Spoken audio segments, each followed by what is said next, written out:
Sejam muito bem-vindos, amigos queridos, para mais uma reflexão do nosso grupo de estudos espíritas Missionários da Luz.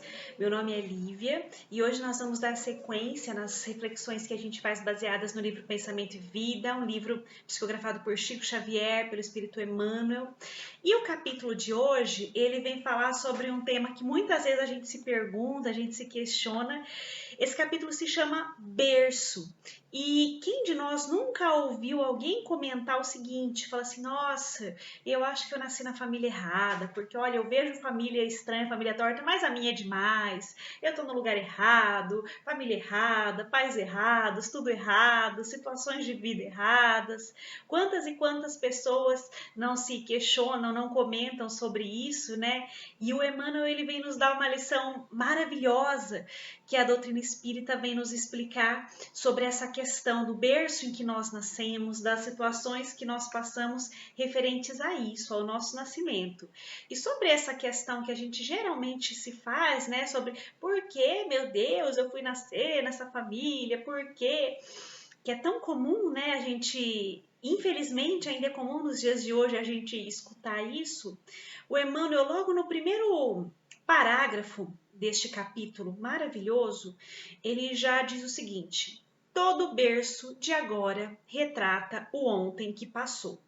E quando o Emmanuel fala todo berço de agora retrata o ontem que passou, ele já começa a dar o tom desse capítulo, fazendo a gente entender que nessas relações interpessoais, familiares, de nascimento em determinadas casas, ou daquelas pessoas que vão conviver junto com pessoas, seja através de adoção ou parentes próximos que de repente têm essa ligação de criação com familiares, a gente começa a perceber que não tem um acaso cuidando disso, que o acaso ele não rege a vida de ninguém.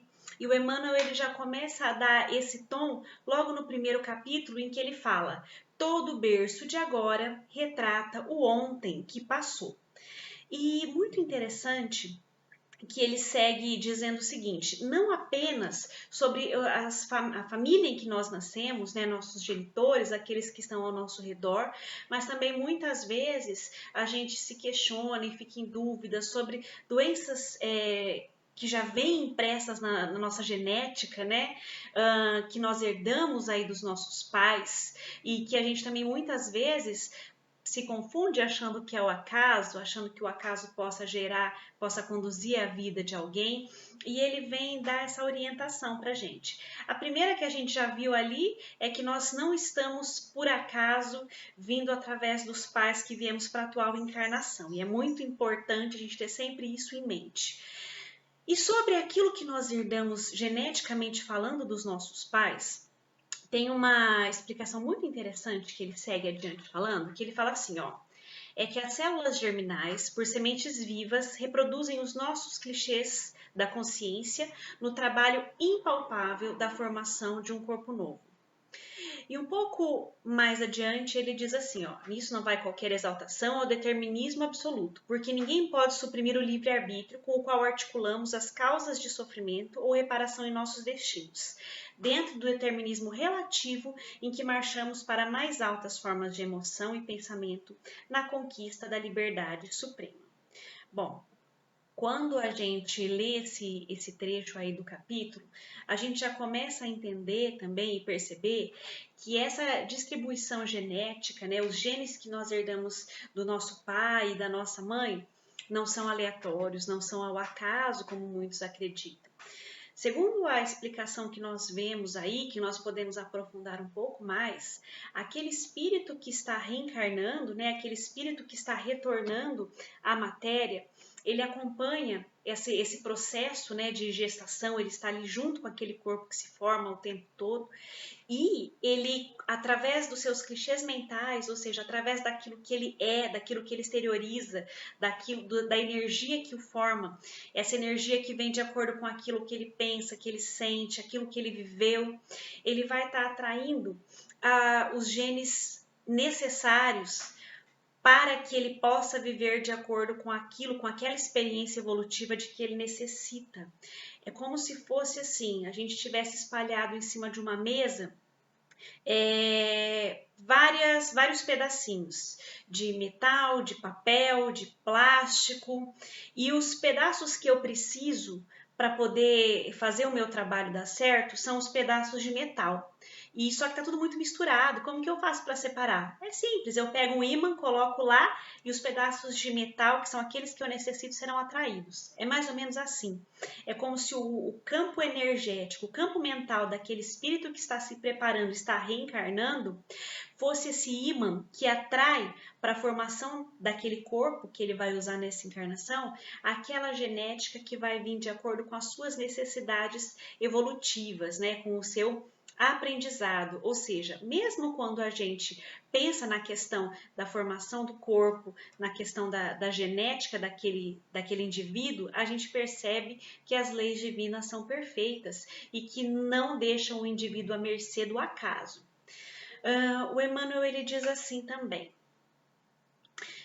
em muitas circunstâncias, as imagens trazidas da permanência na carne são fantasmas temíveis, nascidos de nossas próprias culpas, exigindo reajuste e pagamento, a modelarem para os nossos sentidos o inferno torturante que se nos resolvem as queixas e aflições.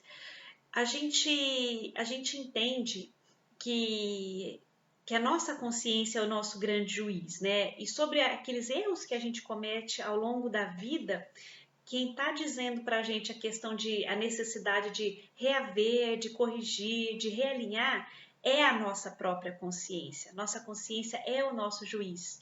E essas culpas que a gente traz do passado, daqueles erros que a gente comete, né, fica ali como que reverberando no nosso campo mental, o que vai criar esse campo energético propício para atrair essa formação necessária aí desse corpo que irá reencarnar, né?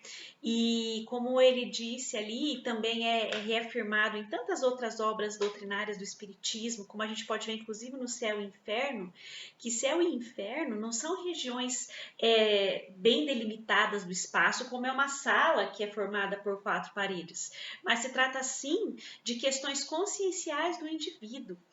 O céu e o inferno, ele é formado através dos sentimentos e dos pensamentos de cada um.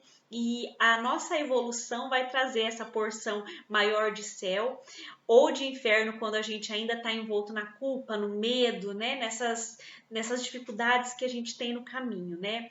Então, a gente não está vendo aí ninguém condenando a gente, mas a própria consciência chamando, trazendo para a formação desse corpo físico que se forma, dessa família que se junta ali para aquele reajuste, formando essas situações todas que a gente vai ver ao longo da encarnação, com o objetivo jamais de punição, mas sempre de educação e reparo desse espírito que está em evolução, né? Que somos todos nós.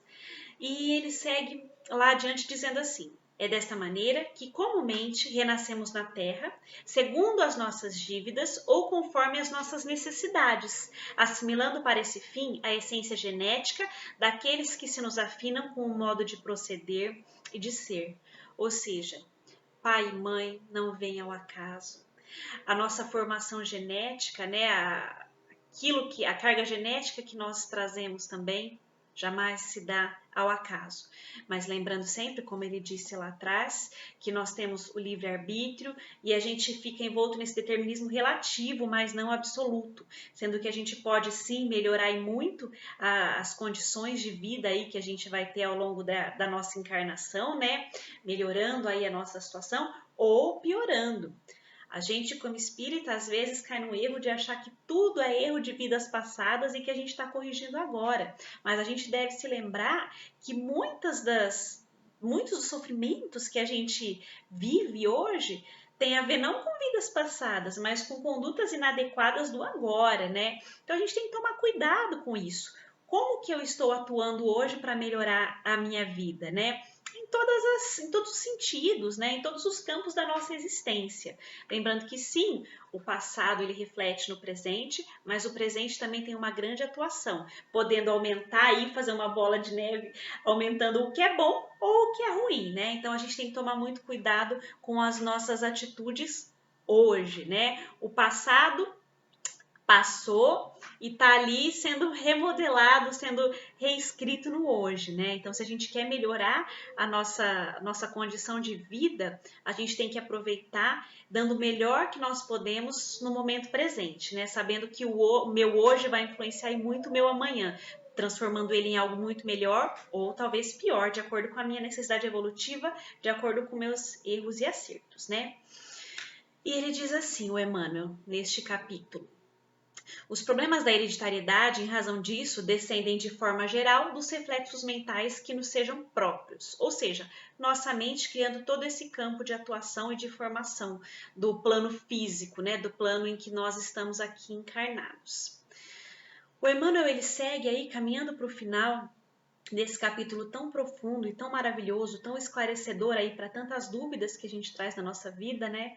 Dizendo assim, ó: em verdade, por vezes, abnegados corações, cultivando a leira do amor pelo sacrifício, trazem a si corações desditosos, guardando transitoriamente nos braços monstruosas aberrações que destoam do elevado nível em que já se instalaram.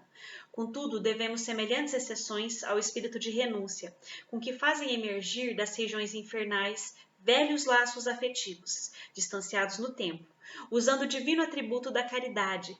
Ou seja, a gente percebe aí o quanto que a questão da paternidade, da maternidade é divina, é grandioso, né? A gente tem aquelas situações de reajuste, né, entre pessoas que tiveram algo de que não ficou muito bem alinhado no passado, mas a gente tem também aqueles espíritos comprometidos que estão ainda no plano espiritual, né, comprometidos por erros do passado e que são resgatados por corações amorosos que reencarnam e que, apesar de não ter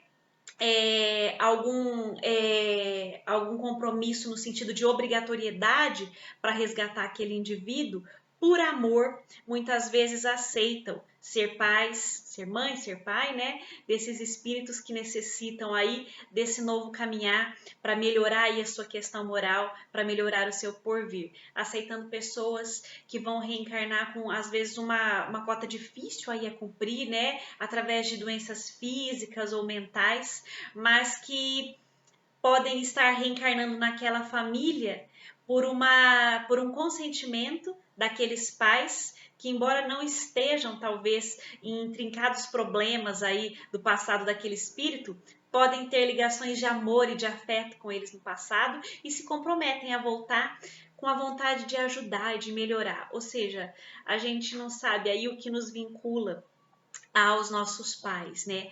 O que a gente sabe é que esse compromisso, ele é divino, ele é maravilhoso e a gente tem que sempre buscar ter isso em mente, né? Isso na nossa visão. Ter esse amor, ter essa paciência, ter essa condição de buscar o melhor naquilo que nós podemos fornecer para os nossos genitores, tanto em amor quanto em paciência. A gente ouve tanto falar em renúncia, né, de pais para filhos, que os filhos possam também aprender a trabalhar e a exercer essa renúncia para melhorar aí a vida de seus pais, né, que tão amorosamente os traz à reencarnação e os conduzem com tanto amor ao longo de toda a vida, se preocupando, perdendo aí noites de sono, e para que esses filhos tenham a vida da melhor maneira possível, com o máximo de amor, né? E aí, para encerrar, o Emmanuel diz o seguinte: de conformidade com a regra, porém, nosso berço no mundo é o reflexo de nossas necessidades, cabendo a cada um de nós, quando na reencarnação, honrá-lo com trabalho digno de restauração, melhoria ou engrandecimento, na certeza de que a ele fomos trazidos ou atraídos, segundo os problemas da regeneração ou da mordomia, de que carecemos na recomposição de nosso destino perante o futuro. Portanto, que a gente saiba valorizar a família em que a gente nasceu, os antepassados dos quais nós viemos, né? Sabendo oferecer o melhor do nosso coração para aqueles que estão ao nosso redor, lembrando que na nossa vida o acaso não existe. O que existe são as nossas necessidades evolutivas e as experiências certas trazidas nos momentos adequados para o nosso crescimento. Muito obrigada pela companhia de vocês em mais esta reflexão e nos vemos na próxima reflexão.